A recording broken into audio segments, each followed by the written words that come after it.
రే, మా ఏరియా మొత్తం ఎన్ని ఏటీఎంలు ఉన్నాయో అన్ని ఏటీఎంలు తిరిగాన్రా.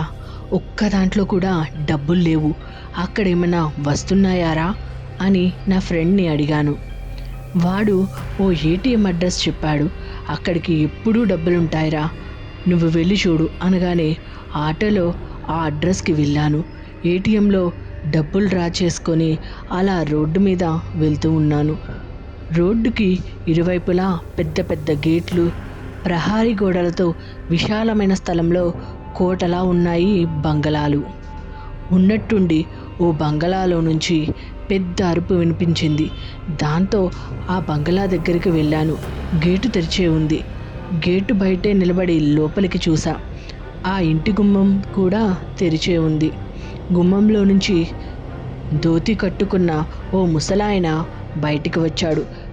గాబరాగా బహుశా ఆయనే అరిచి ఉంటాడు అనేసి అనిపించింది. అతను నన్ను చూసి బాబూ అంటూ పరిగెత్తుకొని వచ్చాడు. నేను ఏంటా అన్నట్లుగా చూస్తున్నాను. దగ్గరికి వచ్చి మా అయ్యగారికి గుండెపోటు వచ్చింది బాబు అనేసి దాదాపు ఏడుస్తున్నట్లుగానే అన్నాడు వణుకుతున్న గొంతుతో. నాకు చెప్పగానే సందేహం వచ్చి ఇంట్లో ఎవరు లేరా అని అడిగాను. అయ్యగారు, ఆయన్ను చూసుకోవడానికి నేను ఇద్దరమే ఉంటాం. సాయం చేయి బాబు, నీకు పుణ్యం ఉంటుంది. అయ్యగారిని తొందరగా ఆసుపత్రికి తీసుకువెళ్ళాలి అన్నాడు ఆ పెద్ద ఆయన. నాకు ఏం చెయ్యాలో తోచలేదు. సహాయం చేద్దామనిపించింది. ఎక్కడ మీ అయ్యగారు అని అడిగాను. లోపలికి తీసుకువెళ్ళాడు ఆ ముసలతను. లోపల విశాలమైన పడక గదిలో పెద్ద మంచం పైన ఓ పెద్ద ఆయన గుండెను 2 చేతులతో అదుముకుంటూ బాధపడుతూ కనిపించాడు. ఆలస్యమైతే ప్రాణాలు మిగలవు బాబు అని ఆ పెద్ద ఆయన ఏడుస్తూ చెప్తూ ఉంటే, సరే సరే ట్యాక్సీ తీసుకొస్తాను అంటూ కాల్ చేయడానికి బయటికి వచ్చాను. సిగ్నల్ లేకపోవడంతో గేటు దాటి రోడ్డు మీదకు వచ్చేసాను. చాలాసేపటికి కాల్ రింగ్ అయింది. ట్యాక్సీ వాడిని అడ్రస్ చెప్పి ఇంట్లోకి వెళ్దామని వెనక్కి తిరిగి చూశాను. అంతే, ఒక్కసారిగా షాక్కి గురయ్యాను. బంగళాలా ఉన్న స్థలం అంతా ఇప్పుడు పూర్తిగా నేలమట్టమై భవన స్థితిలాగా పిచ్చి మొక్కలు ముళ్ళ కంపలతో నిండి ఉంది. ఇదంతా కళా నిజమా అని తేల్చుకోలేక ఎంతసేపు అలా అక్కడే నిలబడిపోయాను. నాకు ఏమీ తెలియట్లేదు. ఇంతలో హలో సార్ అనే పిలుపుతో ఈ లోకంలోకి వచ్చాను. నా మొబైల్ మోగుతూ ఉంది. ట్యాక్సీ డ్రైవర్ నుండి కాల్. పక్కనే ట్యాక్సీ ఆపి ఉంది. నా మొబైల్ మోగడంతో కాల్ కట్ చేసి కన్ఫర్మ్ చేసుకొని ఆ అడ్రస్కి ట్యాక్సీ బుక్ చేశాను. అది మీరే కదా సార్ అన్నాడు ఆ ట్యాక్సీ డ్రైవర్. అవును అని చెప్పాను తడబడుతూ. రండి సార్, త్వరగా ఎక్కండి, ముందే ఈ చోటంతా మంచిది కాదు అన్నాడు ఆ ట్యాక్సీ డ్రైవర్. అతని మాటలు నాకు బుర్రకు ఎక్కడం లేదు. మస్తిష్కం నిండా ఆ బంగళా, ధోతి ముసలాయన, పెద్ద ఆయన ఆలోచనలే. ఎక్కడ బంగ్లా కనబడట్లేదో ఆ బంగ్లా ఏమైంది? బంగ్లా కనపడుతోందా నీకు? నేను చూస్తున్న నేలమట్టమైన బంగ్లా నిజమా కాదా అన్న అనుమానంతో అడిగాను ఆ ట్యాక్సీలో కూర్చుంటూ. బంగ్లానా?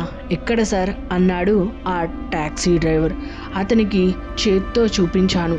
అతను ఈ ఏరియా మంచిది కాదు అని ఎందుకు అన్నాడో దానికి వత్తాసుగా నేను అడగడమే తడవుగా అన్నట్లుగా మొత్తం కూలిపోయిన బంగ్లా ఉంది కదా సార్, దాన్నే కడుతున్నారు. ఇప్పుడు కాదు కానీ ఒకప్పుడు ఉండేది ఇక్కడ ఒక బంగ్లా. అప్పట్లో ఆ ఇంట్లో యజమాని గుండెపోటుతో చనిపోయాడు.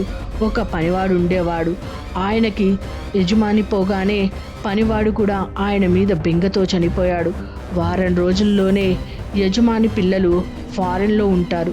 ఎవరు ఆ బంగ్లాని పట్టించుకోవడంతో అది కూలిపోయింది అని ఆ ట్యాక్సీ డ్రైవర్ చెప్పాడు. నేనలా ఆలోచించేటప్పటికీ ఎందుకు సార్ ఆ బంగ్లా గురించి అడుగుతున్నారు అన్నాడు ట్యాక్సీ డ్రైవర్. ఏం లేదులే అని పరధ్యానంగా అన్నాను. ఇంకా ఆ ట్యాక్సీ డ్రైవర్, మీకు కూడా ఆ బంగ్లా ముసలివాళ్ళు కనిపించలేదు కదా అన్నాడు. బహుశా నా వాలకం చూసేమో. నీకెలా తెలుసు అన్నాను తడబడుతూ. నాకే కాదు సార్, ఈ ఏరియాలో ఉండే వాళ్ళందరికీ తెలుసు ఆ బంగ్లా, ఆ పనివాడు, అతని అయ్యగారి గురించి. అయోమయంగా డ్రైవర్ వైపు చూశాను నేను, నాకేమీ అర్థం కాక. ఇంకా అతను నా అనుమానాన్ని గమనించి, అవును సార్, మిట్ట మధ్యాహ్నం ఈ దారిన ఒంటరిగా వెళ్తే వాళ్ళకి ఆ బంగ్లా కనబడటం, అందులో నుంచి పనివాడు పరిగెత్తుకుంటూ రావడం, వాళ్ళ అయ్యగారి గురించి చెప్పడం, లోపల ఇంకో దెయ్యం గుండెపోటుతో బాధపడుతూ ఉండడం, వెళ్ళిన వాళ్ళు బయటకు రాగానే బంగ్లా మాయమైపోవడం జరుగుతూ ఉంటుంది. అందుకే ఎవరు కాలినడకన ఈ రోడ్డులో వెళ్ళరు. ఈ టైంలో మీరు ఈ అడ్రస్ చెప్తే నేను కూడా అనుమానంతోనే వచ్చాను, మీరు కరెక్ట్ అడ్రస్ చెప్పారా లేదా అని. ఒక్కసారిగా ఆ డ్రైవర్ మాటలు విని నాకు మైండ్ బ్లాక్ అయిపోయింది. నాకిప్పటిదాకా నేను ఉన్నది దెయ్యాలతోనా, దెయ్యాల బంగళాలోకి వెళ్ళానా? కళ్ళు బైర్లు గమ్మాయి, స్పృహ కోల్పోయాను. సార్ సార్ అంటూ మొహం మీద నీళ్లు చల్లి లేపాడు ఆ డ్రైవర్. నేను కళ్ళు తెరవగానే, భయపడకండి సార్, ఆ ఆత్మలు ఇంతవరకు ఎవరికి ఎలాంటి హాని చేయలేదు, భయపడకండి అన్నాడు మళ్ళీ. ఆత్మలు కోరిక తీరకపోతే అలా తిరుగుతూ ఉంటాయి, మనుషులకు కనబడుతుంటాయి అన్నాడు. మౌనంగా ఉండిపోయాను.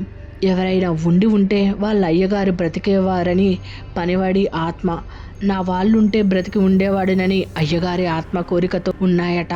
ఆ కోరికతోనే అలా అందరికీ కనిపించి సహాయం అడుగుతుందట.